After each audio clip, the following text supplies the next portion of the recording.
Here's a quick guide showing you how to enable Amazon 2-hour delivery notifications so you never miss a fast delivery. Start by opening Amazon in your browser and sign into your account. This method works for Prime Now, Amazon Fresh, and any orders with 2-hour delivery windows. Hover over Account and Lists at the top right and click Account.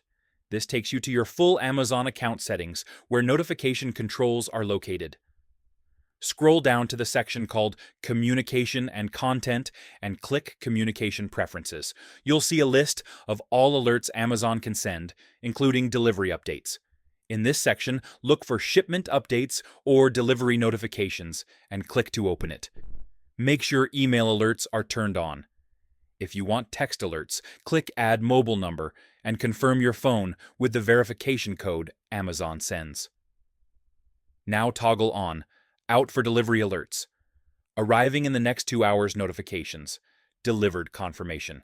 These allow Amazon to notify you exactly 2 hours before your delivery arrives. For the most accurate real-time updates, also enable notifications in the Amazon app. Open the app, menu, Settings, Notifications. Turn on Delivery Notifications, Out for Delivery Alerts, Real-Time Tracking Notifications. This ensures you receive alerts on your phone even when you're not checking email. Go back to your communication preferences and verify that email, SMS, and push notifications are all active. You should now receive 2-hour delivery alerts for eligible orders. And that's it. Your Amazon 2-hour delivery notifications are fully enabled.